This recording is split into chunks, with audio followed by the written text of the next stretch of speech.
Hello dear students, today we are going to discuss the topic on optical isomerism and configurations of optical isomers. The main objectives of the topic are to know about the chiral and achiral objects and molecules, enantiomers in molecules with 1 and 2 chiral centers, diastereoisomers in molecules with 2 chiral centers, mesocompounds when the substituents at 2 chiral centers are identical, and assignment of R and S and D and L configurations for different molecules.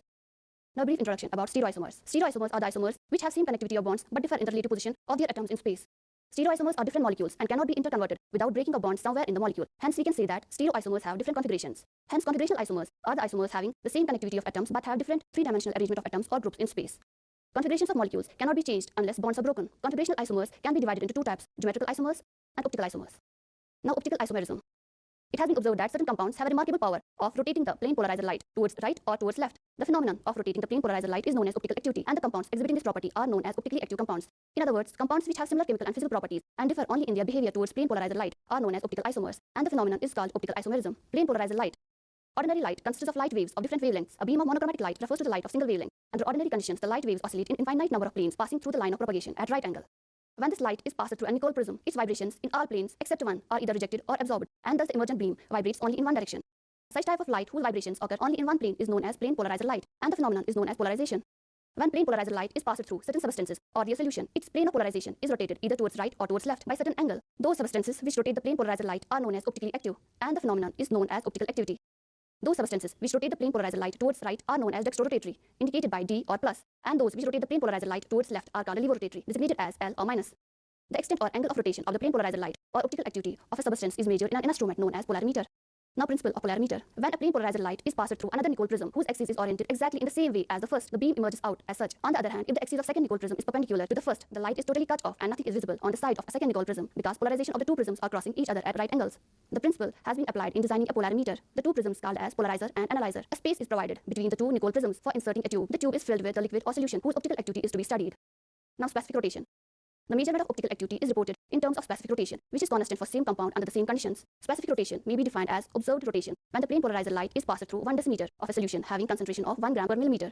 The sign plus or minus attached with the angle of rotation signifies the direction of the rotation to right or left respectively. Specific rotation is equal to alpha observed divided by L into C, where alpha observed is observed rotation by polarimeter, L is the length of solution in decimeter, C is grams of substance in 1 ml of solution. The specific rotation of the substance is not constant for a given enantiomer and depends upon following factors. First, nature of the substance. Second, concentration of the solution, length of the tube containing the solution, nature of solvent, temperature of the solution, and wavelength of the light used. Now, chirality. If a pure compound is optically active, the molecule is non-superimposable on its mirror image. If a molecule is superimposable on its mirror image, the compound does not rotate the plane polarizer light. It is optically inactive. The property of non-superimposability of the object on its mirror image is called chirality. If a molecule is not superimposable on its mirror image, it is called chiral. If it is superimposable on its mirror image, it is achiral. The ultimate criterion for optical activity is chirality. Now, optical isomerism in compounds having one chiral center. A carbon atom in a molecule attached to 4 different groups is called asymmetric or chiral carbon. Such molecules are not superimposable on their mirror image and are optically active. Now, compounds with one chiral center. A molecule having one chiral carbon atom exists in two optically active enantiomeric forms. Now, enantiomers. Enantiomers are the optical isomers which are non-superimposable mirror images of each other. Now, the properties of enantiomers. Enantiomers have same physical and chemical properties but differ in their behavior towards plane polarizer light. One enantiomer rotates the plane polarizer light towards right and another rotates it towards left to the equal extent. They react with achiral molecules with the same rate but with different chiral molecules at different rate. They have different biological properties, that is, many compounds are biologically active but their enantiomers are not. Now, optical isomerism in compounds containing two chiral centers. Two possibilities arise. First, compounds containing two dissimilar chiral carbon atoms. A molecule containing one chiral carbon atom exists in two optically active enantiomorphic forms. The number of optical isomers in a molecule containing n number of different chiral carbon atoms is 2 raised to power n. Furthermore, there will be 2 raised to power n minus 1 number of enantiomeric pairs for a molecule containing two different chiral centers. Occurs in 4 optically active forms, that is 2 enantiomeric pairs. Now, diastereoisomers. The stereoisomers, which are non-superimposable and do not bear mirror image relationship, are called diastereoisomers. Diastereoisomers differ in configuration in at least one chiral carbon. Now, characteristics of diastereoisomers. The diastereoisomers have different physical properties like melting point, boiling point, densities, solubilities, etc. They generally show similar but not identical chemical properties. The rates of reaction of two diastereoisomers are generally different. Diastereoisomers other than geometrical isomers may or may not be active. Due to the difference in physical properties, diastereoisomers are generally separated by distillation, fractional crystallization, chromatography, etc. Now, second, compounds containing two similar chiral carbon atoms. The number of optical isomers in a molecule containing n number of same chiral carbon atoms is always less than 2 raised to power n. The important example of isomeric compounds containing two similar chiral carbon atoms is found in tartaric acid. Now, mesocompounds. The compounds containing two or more chirality centers but possessing achiral molecular structure due to the presence of plane of symmetry are called mesocompounds. The mesoform is optically inactive because due to the presence of plane of symmetry, the optical rotation caused by half of the molecule is compensated by the rotation caused by the other half. This cancellation of rotation within the molecule is known as due to internal compensation. Thus, mesoform is optically inactive due to internal compensation. Now, elements of symmetry.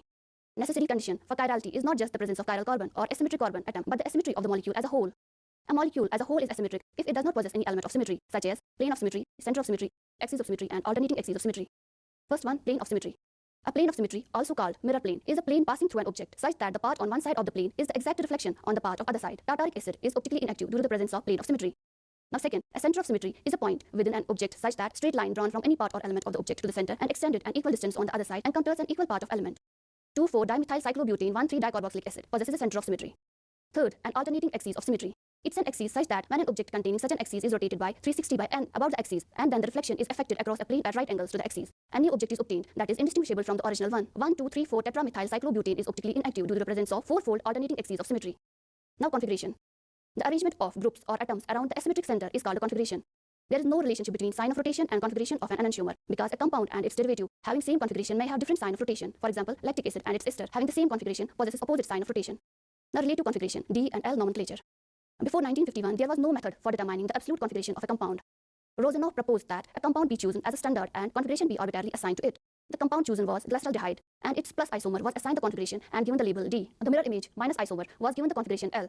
The configuration of all other compounds was studied with respect to D or L glyceraldehydes. Once the compound has been placed in D or L series, its absolute configuration is said to be known. In the sugar series, where compound contains more than one asymmetric carbon atom, its configuration is assigned with respect to the last asymmetric carbon atom. Because of its limitations, the D and L system is not used except in carbohydrates and amino acids. Now trio and erythro nomenclature. This type of nomenclature is used in stereoisomers having two adjacent chiral centers having two common groups attached to the adjacent chiral centers. These names are derived from erythros and threos, the tetro sugars. When the two like groups in the projection are on the same side, the isomer is called erythro, and if they are on opposite side, the isomer is called threo. The term erythro and threo are only used with molecules that do not have symmetric ends. In symmetric molecules like tartaric acid, the terms D, L, and meso compounds are preferred because these terms indicate diastereoisomer and tell whether or not they have an enantiomer. Now absolute configuration, RS system of nomenclature. The system that has replaced the DL system is Kane-Ingold-Pirlog system, in which the four groups on an asymmetric carbon are ranked according to the set of sequence rules, a few of which are: first, atoms of higher atomic number receive higher priorities. For example, if the four groups bonded to the chiral carbon atom were hydrogen, CH3, NH2, and fluorine, the fluorine atom would have the highest priority, followed by the nitrogen atom of NH2 group, and then followed by carbon of methyl group. Second, when two or more of the atoms connected to the asymmetric carbon are the same, the atomic number of the second atom determines the order. If two or more atoms connected to the second atom are the same, the third atom determines the precedence. Now third, any higher isotope takes precedence over the lower one. For example, tritium takes higher precedence over deuterium, followed by hydrogen. Now assignment of R and S configurations to Fischer projections. Assign properties to the four atoms or groups attached to the chiral carbon. If the atom or group of lowest priority occupies horizontal position in Fischer projection formula of the compound, then make two interchanges of atom or groups in such a way that atom of lowest priority is placed vertical, upward or downward. If, however, the atom or group of lowest priority already occupies the vertical position in Fischer projection, the interchange of groups is not needed. Determine the direction of movement of I in going from priority low to high priority group 1 to 2 to 3, and assign R if clockwise and S if anticlockwise. With this, we come to the end of our lecture. Thanks for watching.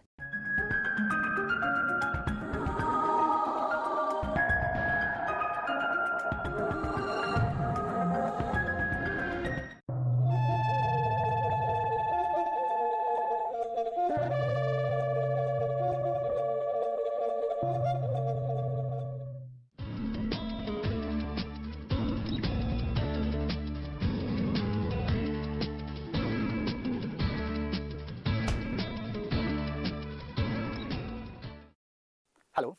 We all know that severin proteinaceous enzymes require an additional chemical component called cofactor. Cofactor may be either inorganic ions or complex organic compounds. These complex organic compounds are known as coenzymes. Generally, coenzymes are derived from B vitamins. Such coenzymes are actively involved in the catalytic reactions of enzyme by serving as intermediate carrier of functional group in biochemical reactions. Moreover, deficiency of precursor vitamins of coenzyme leads to certain disease condition. In this lesson, we will discuss about the structure, function, and reaction mechanism of coenzyme nicotinamide adenine dinucleotide, nicotinamide adenine dinucleotide phosphate, flavin mononucleotide, flavin adenine dinucleotide, thiamine pyrophosphate, and we will also discuss about the deficiency diseases of niacin, riboflavin, and thiamine, the precursor vitamins of these coenzymes. Now, what is coenzyme?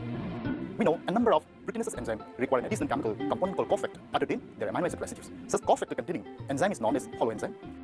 The cofactor may be either an organic ion such as iron, magnesium, manganese, or zinc, or a complex organic compound such as nicotinamide adenine dinucleotide, flavin adenine dinucleotide, thiamine pyrophosphate, pyriframe deoxyadenosine cobalamin, lipoid, biocetin, coenzyme A, pyridoxine phosphate, tetrahydrofolate, etc. This complex organic cofactor is called coenzyme. Usually, coenzyme is actively involved in the catalytic reaction of enzyme by serving as intermediate carrier of functional group in biochemical reactions. Enzymes that use same coenzyme usually perform catalysis by similar mechanism. Generally, such important biomolecule called coenzymes are derived from B vitamins. Now, see, coenzyme nicotinamide adenine dinucleotide and nicotinamide adenine dinucleotide phosphate transfer hydride ion, and it is derived from precursor vitamin niacin. Then, the coenzyme thiamine pyrophosphate transfer aldehydes, and precursor vitamin is thiamine, that is vitamin B1. Coenzyme flavin adenine dinucleotide and flavin mononucleotide transfer electrons and acyl groups. It is derived from riboflavin, that is vitamin B2. Now, coenzyme nicotinamide adenine dinucleotide and nicotinamide adenine dinucleotide phosphate. The compounds nicotinamide adenine dinucleotide NAD+ and nicotinamide adenine dinucleotide phosphate NAD+ are coenzymes derived from niacin, that is vitamin B3. This is the structure of nicotinamide adenine dinucleotide. This is the nicotinamide adenine dinucleotide phosphate, and this is the precursor vitamin niacin. The only difference of nicotinamide adenine dinucleotide and nicotinamide adenine dinucleotide phosphate is in this carbonate.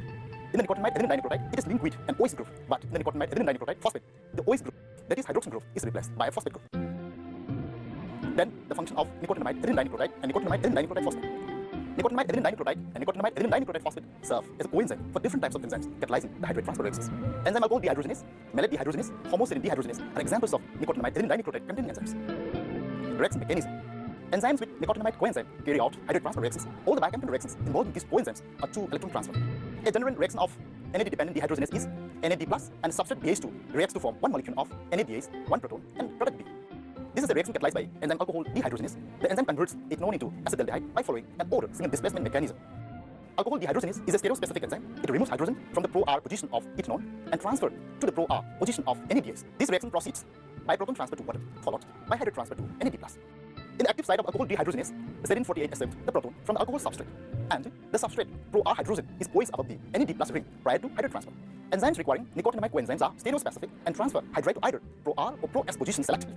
Malate dehydrogenase, glycerol dihydrophosphate dehydrogenase are also stereospecific. Deficiency disease of niacin.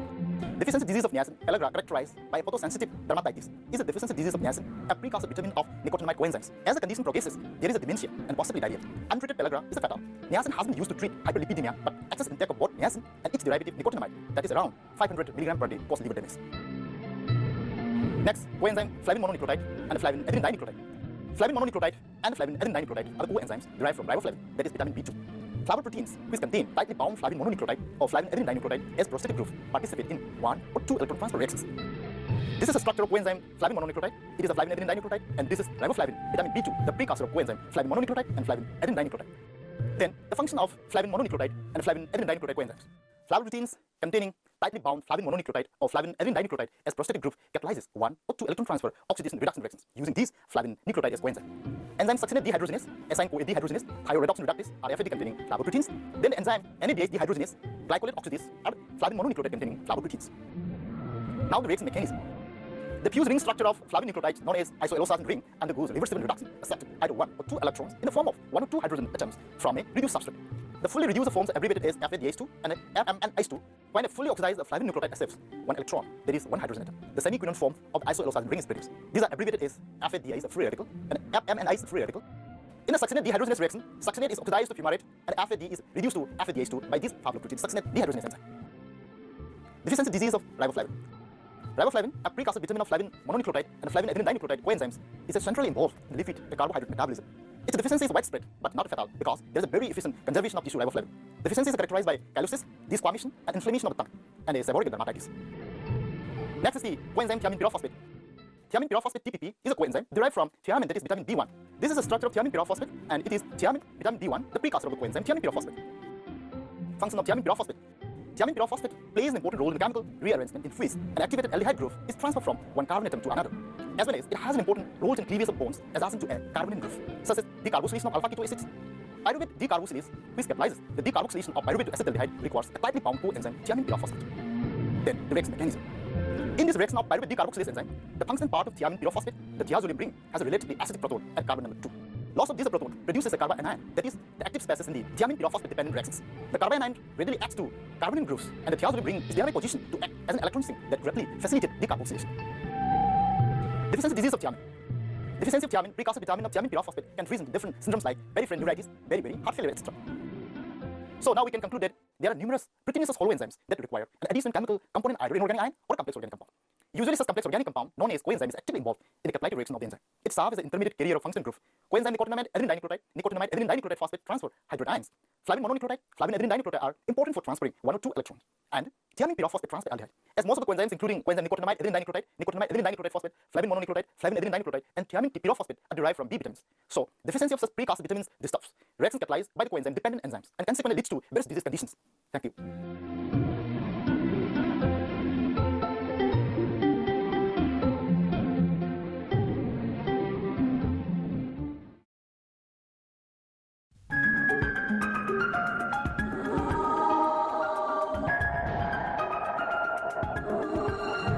Welcome students. This time, I will discuss the physical and chemical structure of DNA. I will also throw some light on various conformational forms of DNA. The genetic information of all living organisms except the RNA viruses is stored in deoxyribonucleic acid, that is DNA. What then is the structure of DNA and what features of structure of DNA allow the transmission of genetic information from generation to generation? A DNA is a macromolecule consisting of repeating subunits called nucleotides. Nucleotides are composed of a pentose sugar, a weak base, and at least one phosphoryl group. Such a structure without a phosphoryl group is called a nucleoside. Thus, ATP and AMP are nucleotides, whereas the unphosphorylated form adenosine is a nucleoside.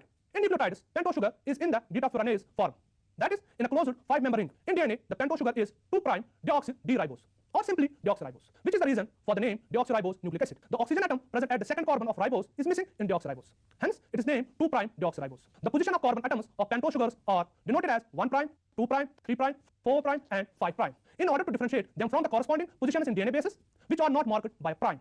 As far as the bases are concerned, which are found in nucleic acids, they are heterocyclic compounds containing nitrogen in their rings, hence they are called nitrogenous bases. The bases found in nucleotides are substituted pyrimidines and purines. Unsubstituted pyrimidines and purines are not found in biological systems, but a number of substituted derivatives are present, which are classified as pyrimidines or purines, depending on the parent molecule from which they are derived. Pyrimidine bases consist of a 6-membered pyrimidine ring, which is similar to the benzene ring, except that it contains nitrogen in the place of carbon at positions 1 and 3. Therefore, pyrimidines contain 4 carbons and 2 nitrogen atoms. DNA contains 2 major pyrimidines, cytosine and thymine. Dear students, it will be pertinent to mention that RNA contains uracil in place of thymine. Only rarely thymine occurs in RNA or uracil in DNA. In uracil, a keto group is present at the 2nd and 4th carbon. So, it is 2,4-dioxopyrimidine. The only difference between uracil and thymine is the presence of a methyl group substituted at position 5. Thus, thymine can also be called as 5-methyl-uracil. In cytosine, a keto group is present at 2nd carbon and amino group at 4th carbon. So, it is 2-oxo-4-amino-pyrimidine. Purine is a bicyclic structure consisting of pyrimidine fused to an 5-membered imidazole ring. The 5-member ring of purine has nitrogen in the place of carbon at positions 7 and 9. Therefore, purines contain 5 carbons and 4 nitrogen atoms. The 2 major purine bases present in DNA are adenine and guanine. In adenine, an amino group is present at position 6, while in guanine, an amino group is attached with the 2nd carbon and a keto group is found at position 6. Therefore, adenine is 6-aminopurine and guanine is 2-amino-6-oxopurine. Each commonly occurring pyrimidine and purines can be drawn in 2 tautomeric forms. Adenine and cytosine can exist as either amino or imino forms. And guanine, thymine, uracil, they can exist as either lactam or lactim forms. The 2 forms of each base exist equilibrium. But under the conditions found inside most cells, the amino and lactam tautomers are more suitable, and therefore they predominate. The nitrogenous base is linked to position 1 on the pentose ring by a glycosidic bond from nitrogen 1 of pyrimidines or nitrogen 9 of purines. Third component, that is phosphoric acid, that has 3 reactive hydroxyl groups, of which 2 are involved in forming sugar phosphate backbone of DNA. The nucleotides are linked together into a polynucleotide chain by a backbone consisting of an alternating series of sugar and phosphate residues. The 5' position of one pentose ring is connected to the 3' position of the next pentose ring via a phosphate group. So, sugar phosphate backbone is said to consist of 5', 3' phosphodiester linkages. Dear students, the covalent backbones of nucleic acid consists of alternating phosphate and pentose residues, and the characteristic bases may be regarded as side groups joined to the backbone at regular intervals. Dear students, it is noteworthy that DNA is hydrophilic. The hydroxyl groups of the sugar residues form hydrogen bonds with water. The phosphate groups in the planar backbone are completely ionized and negatively charged at pH 7. Thus, DNA is an acid.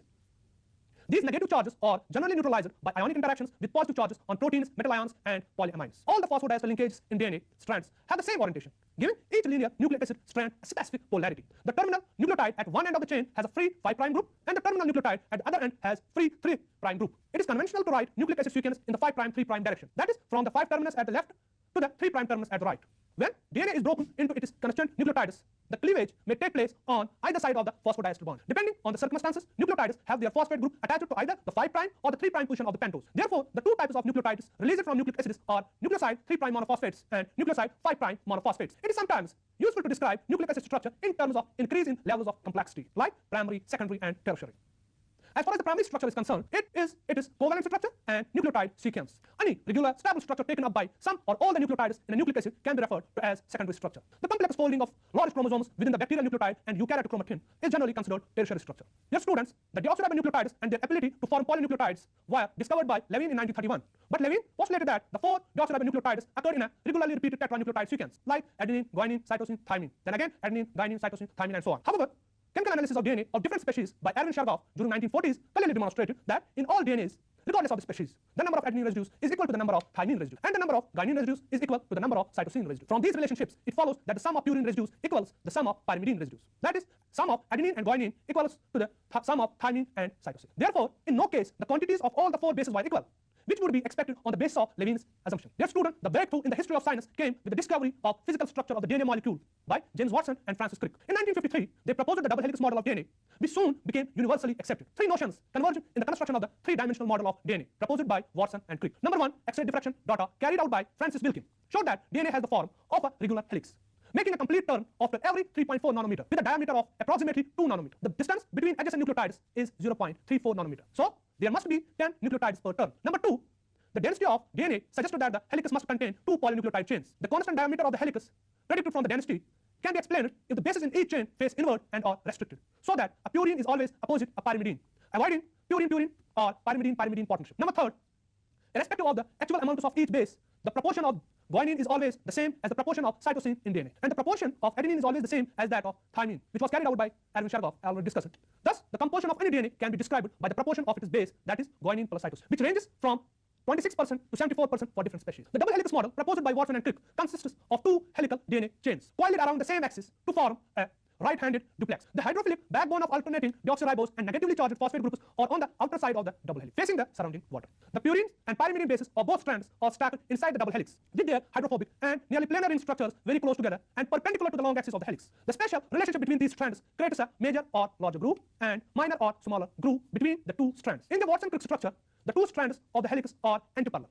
That is, their 5' 3' phosphodiester bonds run in opposite directions. Each base of one strand forms hydrogen bonds with the base of the other strand, forming a base pair. Only the lactam and amino tautomers of each base accommodate such hydrogen bonding. Guanine pairs with cytosine and adenine with thymine. These base pairs maximize hydrogen bonding between potential sites.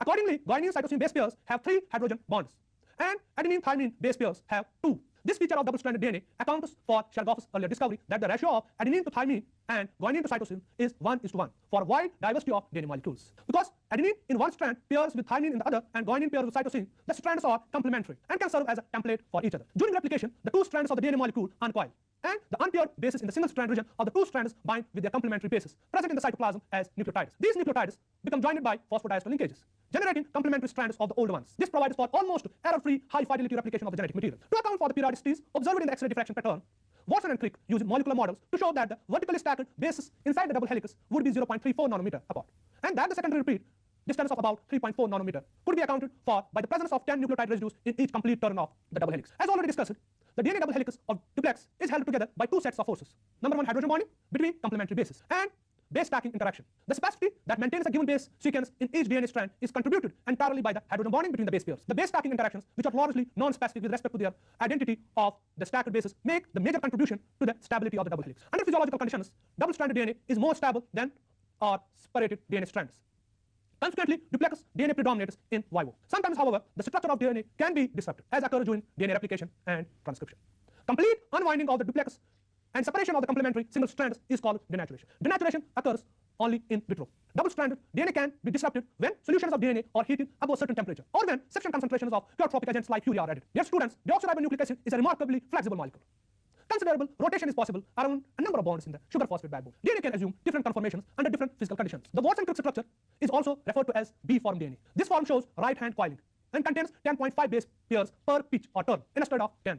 The B form is the most stable structure for a random sequence DNA molecule under physiological conditions, and is therefore the standard point of reference in any study of the properties of DNA. In the years that followed publication of the Watson-Crick model for double helix DNA, X-ray crystallographic studies of various synthetic oligo-deoxyribonucleotides of known sequences results in refinement to the structural dimensions. It is now known that DNA inside the cell does not exist in a pure B-form conformation, but rather as a dynamic molecule whose exact conformation changes as the DNA strands bend in solution and is complexed to proteins. Dear students, the two most important alternative conformations are aDNA, which occurs in dehydrated conditions, and number 2, zDNA, which forms when certain sequences of base pairs are present. Certain nucleotide sequences fold up into left-hand Z duplexes more readily than do others. Prominent examples are sequences in which pyrimidine alternates with purines, especially alternating cytosine and guanine, or 5-methylcytosine and guanine.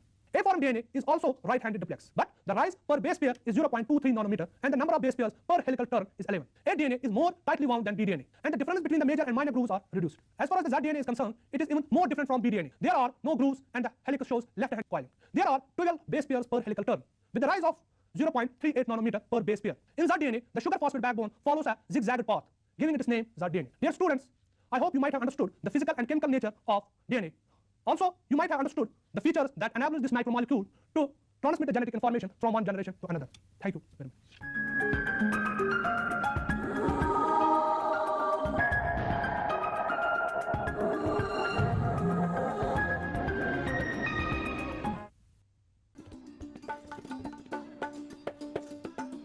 विश्व के लगभग सभी देशों में guava के नाम से मशहूर ये फल भारत में अमरूद, जामफल, पेरू, पियारा, सफरी और जंबा आदि नामों से भी जाना जाता है।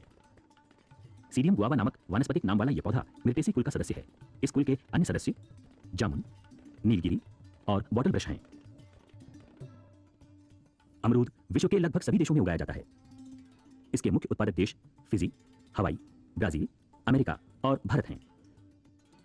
अमेरिका का मूल निवासी होने के बावजूद अमरूद फलों के उत्पादक देशों में भारत का स्थान अग्रणी है। भारत में लगभग 50 हेक्टेयर क्षेत्रफल में इसकी खेती की जाती है, जिससे 27,000 टन से अधिक अमरूद की वार्षिक प्राप्ति होती है। भारत जैसे कृषि प्रधान देश के लिए ये आय का एक मुख्य स्रोत है। भारत में इसकी व्यावसायिक खेती सभी राज्यों में होती है। उत्तर प्रदेश, मध्य प्रदेश, बिहार, महाराष्ट्र, असम, पश्चिम बंगाल, आंध्र प्रदेश और तमिलनाडु प्रमुख अमरूद उत्पादक प्रदेश हैं। अमरूद को उष्णकटिबंधीय क्षेत्रों का सेब कहा जाता है। इसका पेड़ लगभग 6 मीटर तक ऊंचा होता है। शाखा विन्यास हड्डी के ढांचे जैसा होता है, जो इसे खास आकर्षण प्रदान करता है। फैली शाखाओं और तांबे के रंग की पतली चिकनी छाल के कारण इसे आसानी से पहचाना जा सकता है। छाल जल्दी ही गिर जाती है और पुनः नई छाल आ जाती है। पत्तियां सदाबहार होती हैं, जो हल्के हरे रंग की, रोमिल और खुरदरी होती हैं। सम्मुख क्रम में विन्यासित पत्तियां अंडाकार या लंबवत आकार की होती हैं। पत्रवृंत छोटा होता है। पत्तियां 7 से 15 सेंटीमीटर लंबी और 3 से 5 सेंटीमीटर चौड़ी होती हैं। इन पत्तियों को मसलने पर भीनी भीनी महक आती है। फूल सफेद और सुगंधित होते हैं। ये पत्तियों के कक्ष में एकल या समूह में उगते हैं। फूल का व्यास लगभग 2.5 सेंटीमीटर होता है और इसमें 5 सफेद दल पाए जाते हैं। ये दल बाद में सफेद पुंकेसरों से ढक जाते हैं। इन पुंकेसरों की संख्या लगभग 250 होती है। फूल लगने के लगभग 3-4 माह बाद फल पकने शुरू हो जाते हैं। फल गोल, अंडाकार तथा नाशपाती के आकार के होते हैं। 5 से 10 सेंटीमीटर लंबे इन फलों की ऊपरी सतह पतली और हरे पीले रंग की होती है। मध्य सतह मांसल, दानेदार, रसदार और आम्लिक होती है। एक फल में 100 से 500 तक बीज पाए जाते हैं। कुछ फलों के बीज सख्त और कुछ के मुलायम होते हैं। बीजों में 14% एरोमेटिक ऑयल, 15% प्रोटीन और 13% स्टार्च होता है। फल सख्त, मीठे और पकने पर सुगंधित खुशबू बिखेरने वाले होते हैं। यह खुशबू फलों में पाए जाने वाले कार्बोनिल कंपाउंड के कारण आती है। फल स्वाद के साथ साथ भरपूर पोषकता भी देते हैं। इन फलों में विटामिन सी पर्याप्त मात्रा में पाया जाता है। कच्चे यानी हरे फलों में विटामिन सी की मात्रा सबसे अधिक होती है। एक 100 ग्राम के कच्चे फल में लगभग 350 से 400 मिलीग्राम विटामिन सी मिलता है, जबकि इसी मात्रा के पके फल में मात्र 50 से 100 मिलीग्राम विटामिन सी रह जाता है। अमरूद में पाए जाने वाले तत्वों में नमी 81.7%, वसा 0.3%, प्रोटीन 0.9%, रेशा 5.2% और कार्बोहाइड्रेट 10% है। इसके अलावा इसमें अन्य खनिज पदार्थ विटामिन ए और पेक्टिन पर्याप्त मात्रा में पाए जाते हैं। विभिन्न रूप, रंग एवं आकार वाले इन फलों की विश्व में लगभग 50 किस्में उपलब्ध हैं, जिनमें से भारतीय किस्में 35 हैं। इनमें हफसी, करेला, चित्तीदार, नागपुर बीज रहित, सेबी आदि प्रमुख किस्में हैं। आजकल अमरूद बीज रहित भी उगाया जाने लगा है, लेकिन इससे फलों की संख्या एवं गुणवत्ता दोनों में गिरावट आती है। आज भारत में आम और केले की खेती की तरह अमरूद की खेती भी काफी फल फूल रही है। इसे सूखे एवं नम दोनों प्रदेशों में उगाया जा सकता है। अमरूद का प्रवर्धन बीज एवं वर्धी प्रजनन विधियों से किया जाता है। अमरूद के बीजों की अंकुरण क्षमता कई महीनों तक बनी रहती है, इसलिए इसके बीजों द्वारा खेती का प्रचलन अधिक है। बीज गर्मी के दिनों में बोए जाते हैं और 3 से 5 सप्ताह में अंकुरित हो जाते हैं। 5 से 7 सेंटीमीटर ऊंचे हो जाने पर इन पौधों को खेतों में रोप दिया जाता है। इसके अलावा इसके पौधों को एयर लेयरिंग यानी गूटी और स्टूलिंग द्वारा भी उगाया जाता है। अमरूद का पौधा तेजी से बढ़ता है और 2-4 वर्षों बाद ही फल देने लगता है। 5-6 वर्ष बाद एक पेड़ पर लगभग 200 से 400 फल लगते हैं। पाले के प्रति अति संवेदनशील होते हुए भी अधिक ठंड वाले प्रदेशों में इसकी जबरदस्त फसल मिलती है। अमरूद का पेड़ साल में 2 बार फल देता है। वर्षा ऋतु वाले फल निम्न कोटि के स्वादहीन और पनीले होते हैं, जबकि जाड़ों में पकने वाले फल श्रेष्ठता की दृष्टि से सर्वोत्तम होते हैं। फल कच्चे हरे रंग के होते हैं। पकने पर इन फलों का रंग गहरे हरे से हरा पीला हो जाता है। यह फल तोड़ने का सबसे उपयुक्त समय है। फलों को तोड़कर विभिन्न श्रेणियों में छांटकर उन्हें टोकरियों में पैक कर दिया जाता है। अमरूद अतिशीघ्र सड़ने वाला फल है, इसलिए इसे बाजार में पहुंचने के बाद जल्दी बेच देना चाहिए। अमरूद के फल का अपना एक अलग ही रूप और आकर्षण है। ये कोई विशिष्ट या महंगा फल नहीं है, बल्कि ये आम जनता का फल है। आजकल ये फल 5 से 10 रुपए प्रति किलो के हिसाब से बाजार में मिल जाता है। एक निम्न आय वाला व्यक्ति भी इसे खरीद कर खा सकता है। इस फल की विशेषता है कि इसे कहीं भी कभी भी खाया जा सकता है। इसको छीलने और खाने के लिए किसी प्रकार का कोई विशेष प्रयत्न नहीं करना पड़ता। इसके फलों के मीठे स्वाद का आकर्षण बच्चों में विशेष रूप से देखा जा सकता है। हाँ, पेड़ से अमरूद तोड़कर खाने का आनंद ही कुछ और है। अमरूद के फल में अम्ल, शर्करा और पेक्टिन की मात्रा का बहुत अच्छा संतुलन है, इसलिए इसका उपयोग अनेक खाद्यों के रूप में किया जाता है। इसके फल को कच्चा व सलाद के रूप में खाया जाता है। इसके बीज और गूदे में म्यूसिलेज पाया जाता है।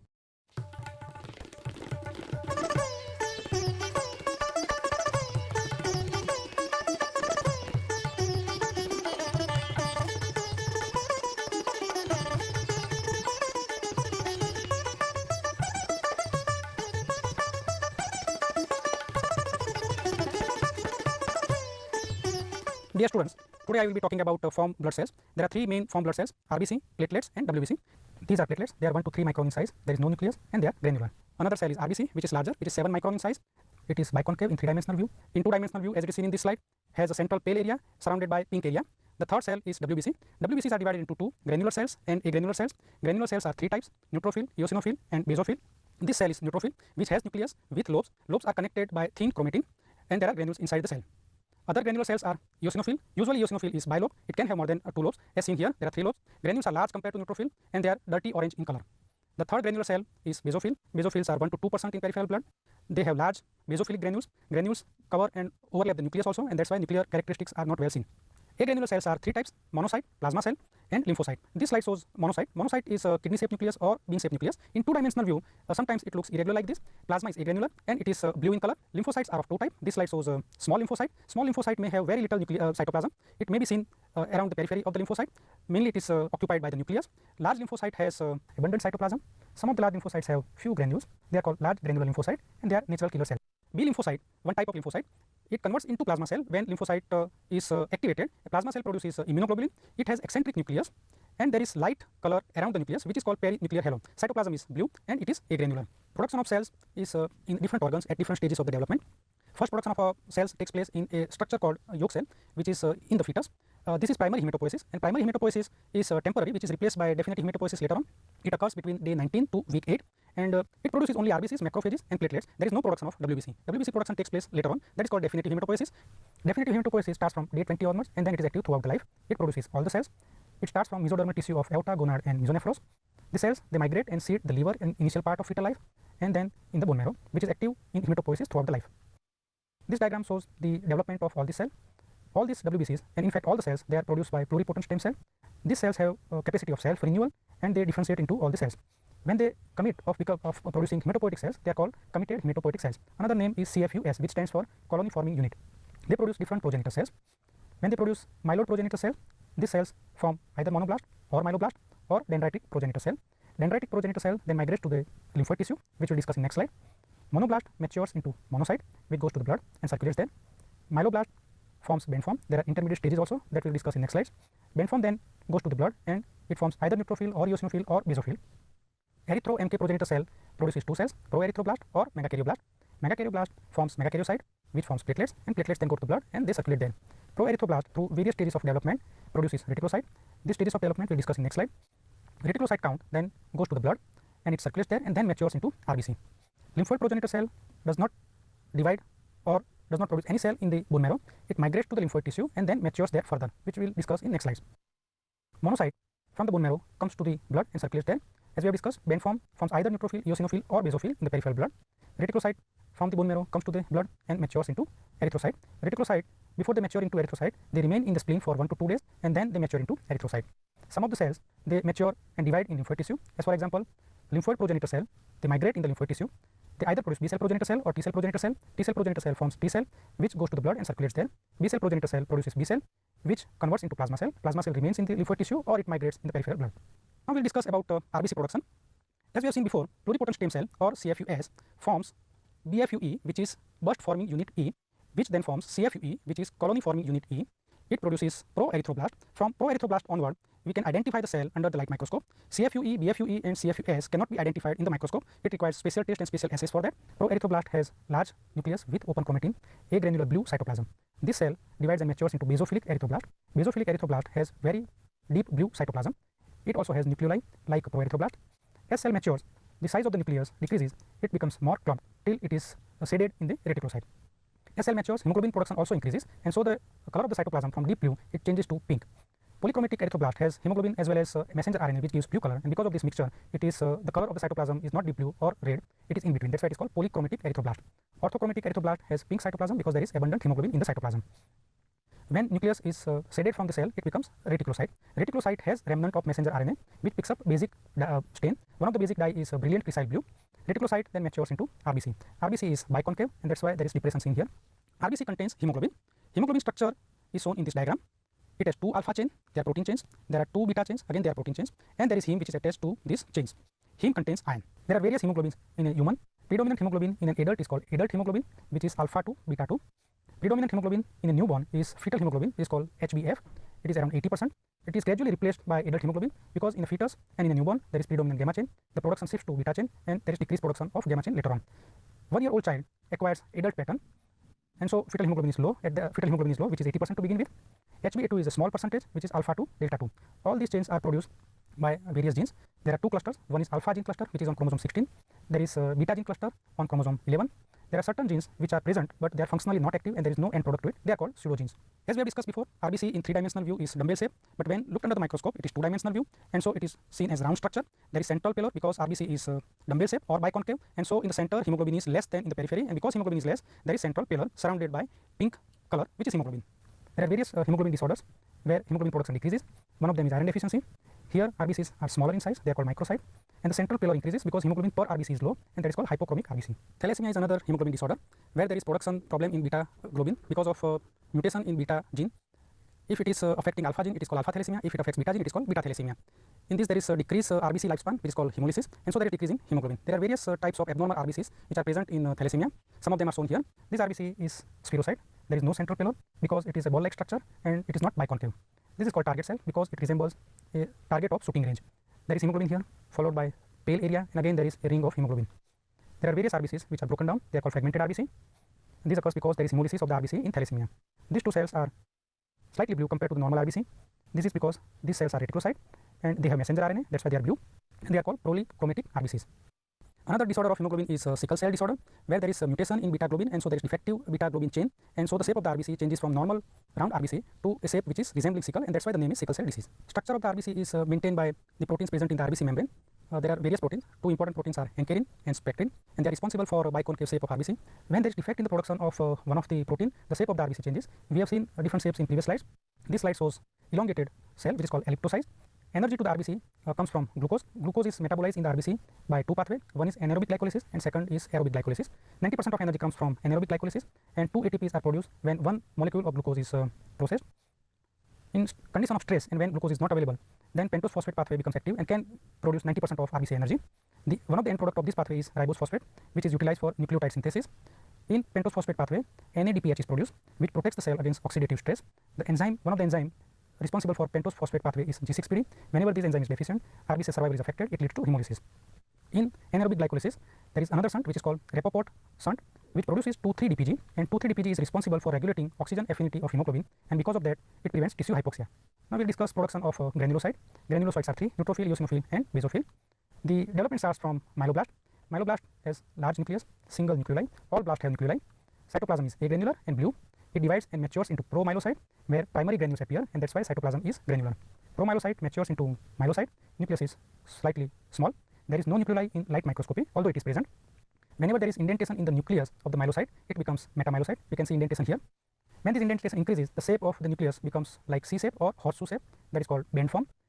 Development up to this stage, up to the stage of band form, is in the bone marrow, and then bone marrow matures into neutrophil, basophil, or eosinophil, and that occurs in peripheral blood. The function of the neutrophil is to fight infection, particularly bacteria. It engulfs the bacteria, and then it kills the bacteria. This slide shows engulf bacilli, and then it digests these bacteria and destroy them. Normally, neutrophil has 2 to 5 lobes. In certain disorders, the number of lobes increases. This is abnormal neutrophil, which is large in size, has many lobes, 8 or 9 lobes. This is called macropolycyte. It is in folic acid deficiency, B12 deficiency, in renal failure, and it is seen sometimes in a normal person also. Whenever there is a maturation arrest and increase in the myeloblast, that is called acute myeloid leukemia.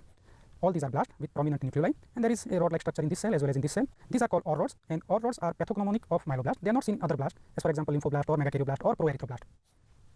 Whenever there is increase in premature cells of neutrophil precursor like promyelocyte, metamyelocyte, and myelocyte, that disorder is called chronic myeloid leukemia, and it occurs because there is a genetic mutation named Philadelphia chromosome. Normally, eosinophils have 2 lobes, but whenever they are activated, it may have more than 2 lobes. This eosinophil has 3 lobes. Eosinophilia is seen in any allergic condition, in worm infestation, and in a rare disorder, which is hypereosinophilic syndrome. This slide describes the function of lymphocyte. Whenever body is exposed to an antigen, it is processed by a cell called APC, which stands for antigen presenting cell. It has an antigen which is called MHC2, which stands for major histocompatible complex 2. Presented antigen is then processed further by TH0, which is T helper cell 0. T cell has a receptor which is called T cell receptor, TCR, which interacts with the MHC2. TH0, when it is activated, either it converts into TH1 or TH2. TH1 produces different cytokines like IL-2, which stands for interleukin 2, TNF beta, which is tumor necrosis factor beta, and IFN gamma, which is interferon gamma. Interferon gamma blocks the activity of TH2. So when TH1 is active, TH2 is not active. Th1 provides cell-mediated immunity. As for example, it provides protection against tuberculosis. When Th0 is converted into Th2, it produces IL-4, IL-5 and IL-10. IL stands for interleukin. IL-4 and IL-5, they activate B cell, which is converted into plasma cell, and plasma cell produces immunoglobulins. IL-10 and IL-4, they block the action of Th1, and so when Th2 is active, Th1 is not active. Whenever lymphocyte is active in producing antibodies, it gets activated and the structure of lymphocyte changes. As you can see in this slide, the cytoplasm is blue because this cell is active, nucleus is less dense and chromatin is open. This is called activated lymphocyte, and that usually occurs in viral infection. Whenever there is increase in blast, which are precursors of lymphocyte, that is called acute lymphatic leukemia. There are three types of lymphoblast. L1 is a small blast with a thin rim of cytoplasm. L2 is a large blast with recognizable cytoplasm, and L3 has deep blue cytoplasm with vacuoles inside the cytoplasm. Whenever there is increase in mature lymphocyte, that disorder is called chronic lymphocytic leukemia. You may have premature cells, which is pro-lymphocyte, which is precursor of lymphocyte, where you can see nucleoli. Nucleoli is absent in lymphocyte. Last we discuss about platelets. Platelets are produced by megakaryocyte. Megakaryocyte is the largest cell present in the bone marrow. It is around 100 micron in size, so almost 15 times larger than the RBC, and so it can be easily seen under low power, that is 4x. Megakaryocyte has nucleus with different lobes, and there is abundant cytoplasm, which is granular. This cell is different from other cells in the sense that megakaryocyte does not divide and give rise to platelet, but a small part of the cytoplasm gets detached from the megakaryocyte, and that is platelet. We can see plenty of platelets here. So one megakaryocyte produces millions of platelets. Platelet function to prevent bleeding. Whenever we have injury and whenever there is breakage in the vessel wall, blood loss starts. Platelets will go and stick to the site of injury and will produce a monolayer, single layer, that is called platelet adhesion. On top of the single layer, other platelets go and stick. That is the function of platelet aggregation. So by platelet aggregation and platelet adhesion, platelets provides hemostasis. Not only that, the clot formation takes place only on activated platelets. So platelets are required for clotting also. So friends, in summary, there are three types of blood cells: platelet, WBC and RBC. Platelets are responsible for hemostasis. RBCs are responsible for transport of oxygen and carbon dioxide. WBCs are of two types, granulocyte and agranulocyte. Granulocytes include neutrophil, eosinophil and basophil. Neutrophils are responsible for immunity. They engulf the foreign material and destroys it. Eosinophil is responsible for fighting worm infestation. Agranulocytes are of three types: lymphocyte, plasma cell and monocyte. Monocyte engulfs the cell like neutrophil and destroys the foreign body. Lymphocytes are responsible for production of cellular immunity as well as humoral immunity. Humoral immunity is provided by B cell, which converts into plasma cell and produces immunoglobulin, while T cells can directly provide immunity, that is called cellular immunity. Thank you very much.